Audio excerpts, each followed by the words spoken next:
right now joining us on the Boardwalk Honda Hotline on a Sal Pal Friday to take a look at that. He also had a great piece today on SportsCenter, which chronicled the Tampa Bay Patriots, if you will, or the New England Buccaneers.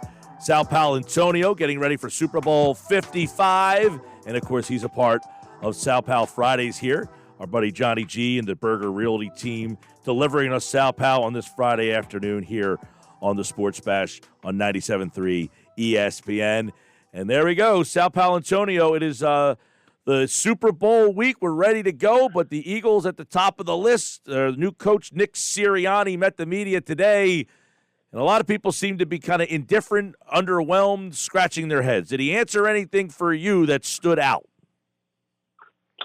No, and, I think he's going to have a hard sell to the fan base. If he's going to take the tack of saying, we got two great quarterbacks, and we're better position than a lot of other teams.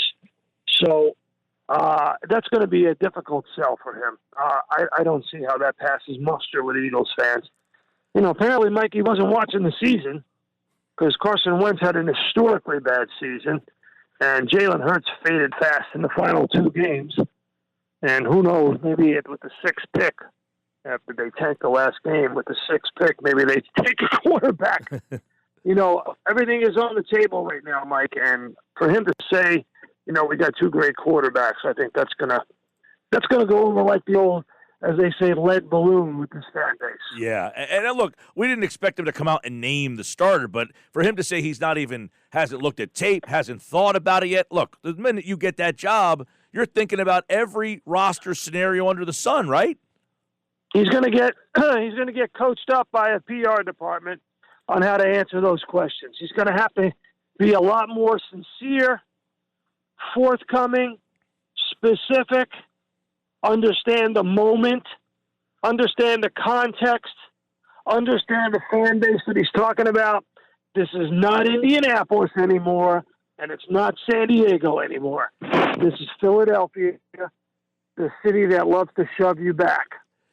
Yeah, there was, I said, if he does a offensive coordinator press conference in Indianapolis, he might have, 6 people there? He probably had 60 people in that Zoom thing today, and he looked a little wide-eyed. I mean, that's not going to say whether he's going to do a good job or bad job, but he certainly was asked 5 different ways about the quarterback, very non-committal there. He was also asked a question about the roster. He said, Howie will have a final decision on the 53, and he said, and I think I'll make the decision on the 47 on game day. Isn't that something you would think he would know? And is that normal that the coach would or would not have final say on his game day roster? Well, Michael, you got to remember, Nick Sirianni did not interview for any other job. So Nick Sirianni's got one of the 32 jobs that you want in the NFL. He's happy to have it. He doesn't want to step on the toes of his new boss. And so he's tiptoeing around it. Again, the problem, however, is the PR department and those people prepping him for those questions should have given him an answer. Okay, you're going to get asked this about the quarterback situation, A. And they're going to come at you 3 or 4 different ways on a quarterback situation. And here's what you're going to say so that you sound sincere and specific and in command. Right. So you don't sound like Adam Gase. Oh, geez, don't take us down that road, please, buddy. No Adam Gase is here.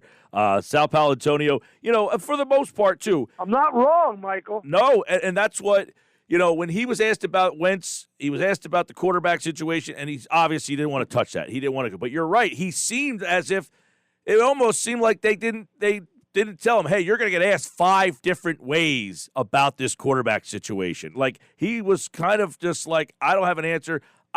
To the point where it's like, I don't even know who's on this roster. Like, it was almost as if he was like, I interviewed with the coach, and I didn't know anything about the team. Yeah, and listen, I don't want to disparage my brethren in Indianapolis. There are some good reporters there, really good guys that have done it for a long time. But you're not in competition with anybody. And, there's only a few reporters in the room or on the Zoom, depending on what year we're talking about.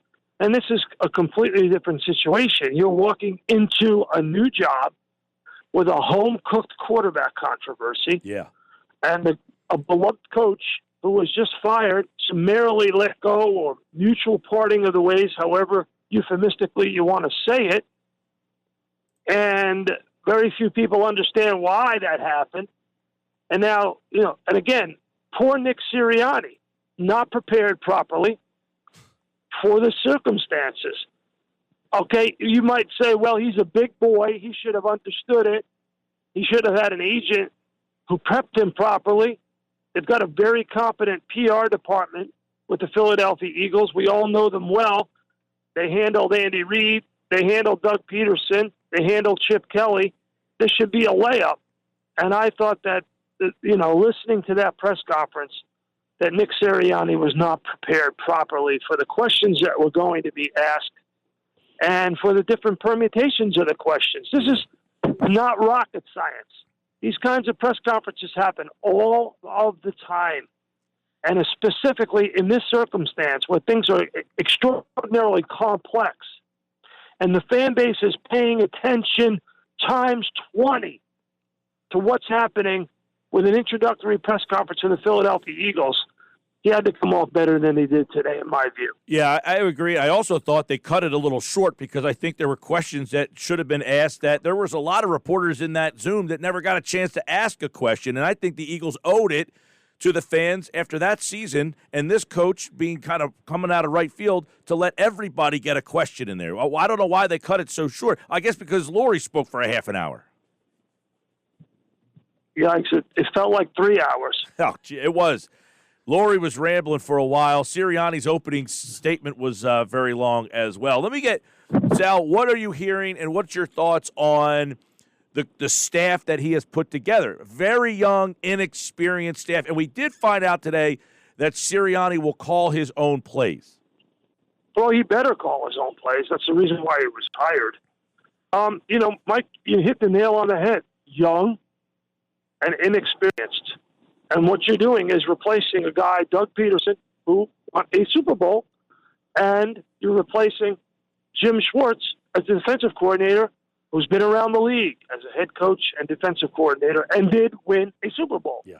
So it's a very young, inexperienced group. But the biggest issue is this quarterback quagmire that he's walking into. And I don't know how he's going to solve it. I don't think he knows how he's going to solve it. I think it's pretty clear, no matter how much they dance around it, and I'm just going to say this based on my experience and a reading of the situation, that Carson Wentz is the starting quarterback. Carson Wentz will enter camp as the starting quarterback, and Jalen Hurts will get an opportunity to compete for a lot of different reasons. One, Carson Wentz has this contract that would make a capologist jump off a cliff. And it's an untradeable contract. And they realized that he had that great season, and Sirianni was brought in here to fix him. When Jeff Leary had the press conference a couple of weeks ago after Peterson was let go, he said Carson Wentz is fixable, and he expects him to reach his potential. Okay, well, that's a clear signal that Carson Wentz is the starter. And Jalen Hurts, faded fast in the last two games. But obviously it's difficult to make a final judgment on the young man, given that he was playing with, summer camp offensive linemen, really. Third-string offensive linemen. Guys that you would have in the fourth preseason game, starting on your offensive line against a Washington football team that had all pros up and down the defensive line. So, difficult to make a judgment on Jalen Hurts, but he certainly did not show us enough to take the job from Carson Wentz. You would agree with that, right? Yeah, no, and I agree with what you're saying. That I think the question I wanted to ask you, that I agree with what you're saying, that Wentz will enter as the starter. I don't know that there's any other way. He didn't indicate that there would be a quarterback competition. Jeff McClain asked that question today. I guess my question for you, Sal, is will the head coach, Nick Sirianni, even get to make the decision on who his starting quarterback is? No. No, that's a problem. Right? I think it will be a collective decision of the organization. It will be the owner and the general manager and the coaching staff will make the decision together.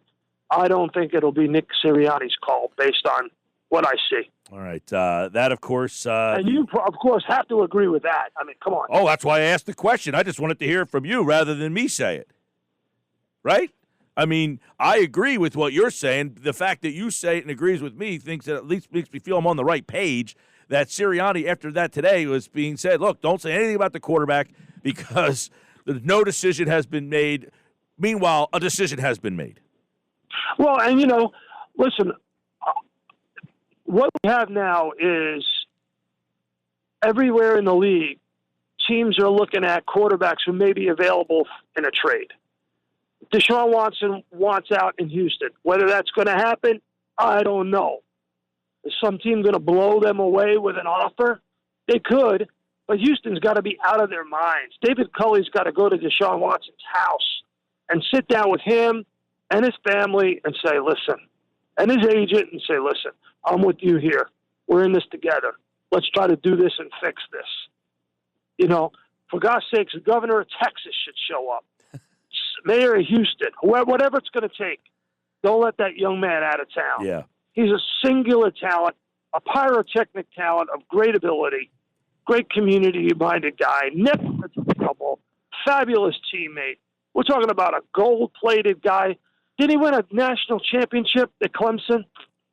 Yep. And I'll tell you what, there is going to be, as your colleague Adam Schefter has reported and said, there's going to be crazy quarterback movement. Teams are going to be Roethlisberger, Breeze, Rivers. I mean, Stafford. Don't forget Stafford. Right. I mean, I'm just mentioning the guys that have been great. This isn't, hey, my team stunk at quarterback and I need to find a replacement. These are teams that had legends that need to be replaced.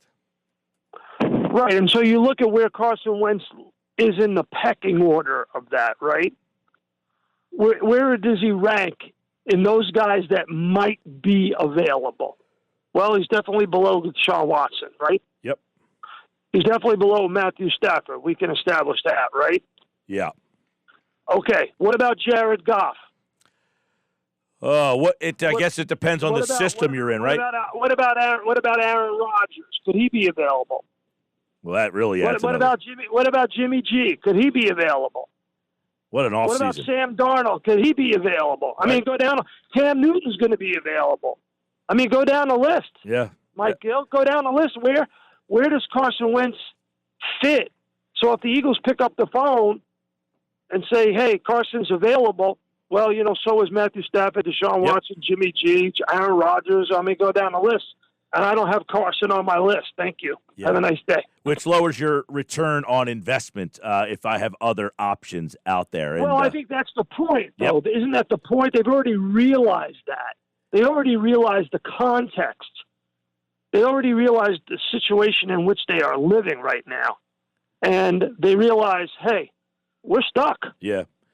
Well, they're stuck, and because they're stuck, I think what you said reads to be true. They're going to start with Wentz as the starting quarterback. I wonder if Sirianni gets a quick hook. If he looks the same as he did through 3-4 games, does he say, all right, we gave you a shot? That remains to be seen. We'll have to wait until September, October to ask Sal Pal about that. But before we let you go, your piece that aired on SportsCenter today comparing this Tampa Bay Bucs team to the New England Patriots was very striking of the similarities between the Brady Pats and the Brady Bucs. And Brady put the whole team together. Scotty Miller, he's Julian Edelman light. He's Wes Welker light. Gronk is Gronk. You look at Leonard Fournette, there's LeGarrette Blount, there's Corey Dillon. You look at the way he runs the offense, 5 wide in New England, 2 tight end sets in New England. He uses Cameron Brate and Gronk on the field at the same time, likes to spread them out with Godwin and Evans and Antonio Brown. The offense is the same. And you look at also one part of the piece that didn't make air because we just didn't have time. Todd Bowles is a Bill Parcells acolyte. He coached under Parcells in Dallas. He learned a lot of what he knows from Parcells, just like Bill Belichick did. But Belichick learned it from Parcells in New York with the Giants. So there are a lot of similarities to these two teams, New England and Tampa, and it's not by accident. This is the team that was engineered by Tom Brady in many, many ways. Well, it was a great piece. We can't wait for the Super Bowl. Andy Reid could get his second, and, of course, Tom Brady can get like his 500th, it seems like. So something memorable will happen. Sal Paolantonio all over Super Bowl 55, and, of course, the Eagles offseason right here on the Sports Bash and the Boardwalk Honda Hotline. And that's got to give a nice thanks and a shout-out on a Friday to our boy Johnny G, Burger Realty over there. Absolutely. Johnny G. Thank you, Johnny G. And the Griner team at Burger Realty in Ocean City. Hey, Mike, I'm going down to Tampa in the morning. I will check in with you. Why don't I check in with you Tuesday and Friday next week? Does that work? Tuesday, Friday. I wrote it down. You're in my book. All right, we'll check in. We'll give you a little lay of the land on Tuesday. And then on Friday, we'll call the game. Sounds good. All right, there you go. A Sal Pal Tuesday and Friday next week right here on the Sports Bash. Safe flight. Enjoy Tampa, Sal. Okay, thanks, Mike. All right, he, like August, appeared via the Boardwalk Honda Hotline. There you go. We just got a Sal Pal Tuesday and a Friday next week.